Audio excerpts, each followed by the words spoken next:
হচ্ছে আমার সবচেয়ে খারাপ লেগেছে, আমি যখন দেখেছি আমি আমার এলাকার যে ভাই বোনদের সাথে, যে বন্ধুদের সাথে, যে ছোট ভাইদের সাথে, হিন্দু ধর্মাবলম্বীদের সাথে একসাথে বড় হয়েছি, একই স্কুলে পড়েছি, একই জায়গায় পড়াশোনা করেছি, প্রাইমারি স্কুল লেভেলে, হাই স্কুল লেভেলে, তারা যখন আওয়ামী লীগ সরকার চেঞ্জ হওয়ার সাথে সাথে একটি ভয় নিয়ে, একটি আশঙ্কা নিয়ে তারা যখন ঘর বাড়ি ছেড়ে ওই ভারতের সীমান্তের দিকে রওনা হয়, যখন তাদের ঘর বাড়িতে হামলা করে, এটাও সত্য, ওই হামলা কিন্তু ধর্ম দেখে হয়নি, ওই হামলা হয়েছিল পলিটিক্যাল যে বিষয়গুলো, সেই বিষয়গুলোকে প্রাধান্য দিয়ে।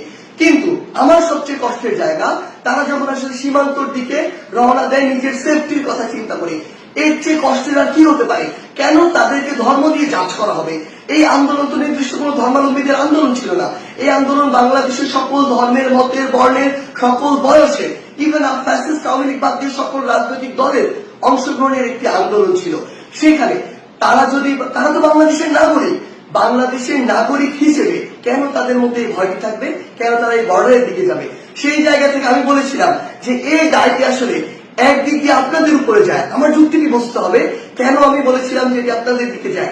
কারণটি হচ্ছে, আমাদের ওই নির্দিষ্ট এরিয়ার জন্য, আমি পুরো বাংলাদেশের কথা জানি না, আমার ওই নির্দিষ্ট এরিয়া, ঠাকুরগাঁ কিংবা আমার যে ইউনিয়ন বা উপজেলা, ওই নির্দিষ্ট এরিয়ার একটি মেসেজ, এটি সবাই স্বীকার করবে, এটি মনে করা হয় অলমোস্ট 80 to 90% কেস এটি এমন, এটা সবার মধ্যে একটা চিন্তা সেট হয়ে গিয়েছে যে কেউ যদি হিন্দু ধর্মাবলম্বী হয় তার ভোটটা নৌকাতে যাবে।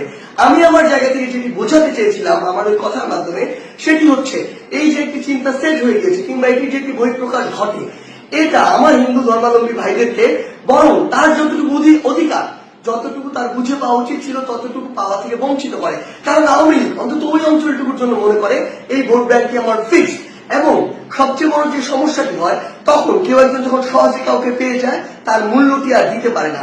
সেম জায়গায় আপনারাই, আমাদের যারা হিন্দু ধর্মাবলম্বী ভাই বোনরা রয়েছে, আপনারা চিন্তা করুন তো, এই বাংলাদেশে বিগত 16 বছর কত বড় বড় ঘটনা হয়েছে, বিভিন্ন উপাসনালয় থেকে শুরু করে হিন্দু ধর্মাবলম্বী ভাই বোনদের উপরে, কোনটির বিচারের সর্বশেষ এবং যৌক্তিক একটি বিচার এই বাংলাদেশে আওয়ামী লীগের আপনারা দেখতে পেয়েছেন? আওয়ামী লীগের আমলে আপনারা দেখতে পান নাই। বড় বড় যদি হাতে গোনা 5টা ঘটনা আপনি একত্রিত করেন, কোনটা আপনারা এই পর্যন্ত যৌক্তিক বিচারটি পান নাই।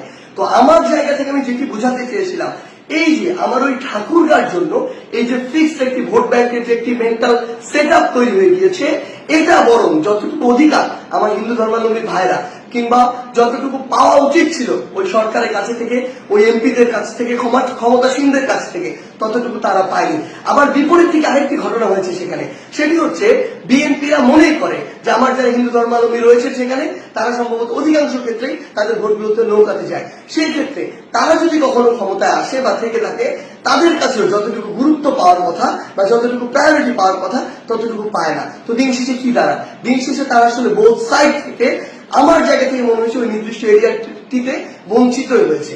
এই জায়গায় আমি বলতে চেয়েছিলাম, আপনার কোথাও ফিক্সড হওয়ার প্রয়োজন নেই, যে আপনার কথা বলবে, আপনার কথা শুনবে, আপনার যেটুকু অধিকার সেটুকু বুঝে দিবে এবং আপনার প্রয়োজনে আপনার পাশে দাঁড়াবে, আপনি তাকে ভোট দিবেন। কোনো দল দেখার প্রয়োজন নাই, মার্কা দেখার প্রয়োজন নাই, ভোট দিবেন যে আপনার জন্য কাজ করবে তাকে।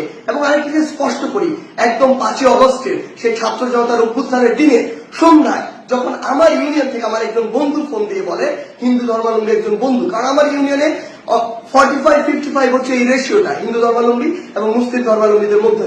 তো আমার বন্ধু যখন একজন ফোন দিয়ে বলে যে তারা আশঙ্কা করছে যে তাদের পুরো একটা ব্যবসায়িক প্রতিষ্ঠানে কিংবা বাসায় আটক হতে পারে, অ্যাটাক হতে পারে, সেই জায়গা থেকে সাথে সাথে 5 অগস্টের প্রথম আমার হিন্দু ধর্মাবলম্বী ভাইদেরকে যেন প্রোটেক্ট করা হয় সেই বিষয়ে ভিডিও যার থেকে গিয়েছিল তার নাম সার্জিস। এবং এরপরও আমার বিভিন্ন জায়গায় হিন্দু ধর্মাবলম্বী ভাই বোনদের বন্ধুদের সাথে যখন আমরা মিটিং করেছিলাম কিংবা বিভিন্ন, আমরা ঢাকেশ্বরী মন্দির থেকে শুরু করে বিভিন্ন জায়গায় আমাদের প্রতিনিধি দল গিয়েছিলাম, আমরা আমাদের জায়গা থেকে সর্বোচ্চ যে বিষয়টি নিশ্চিত করার চেষ্টা করেছিলাম সেটি হচ্ছে যে তাদের যতটুকু অধিকার পাওয়ার কথা এবং তাদের সাথে যেন কোনো অন্যায় না হয়, যতটুকু অধিকার পাওয়ার কথা ততটুকু যেন তারা পায়।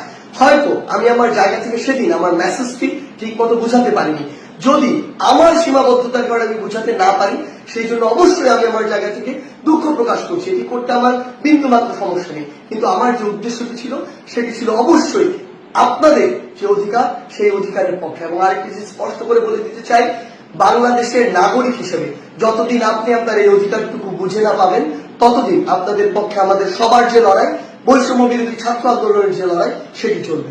ধন্যবাদ।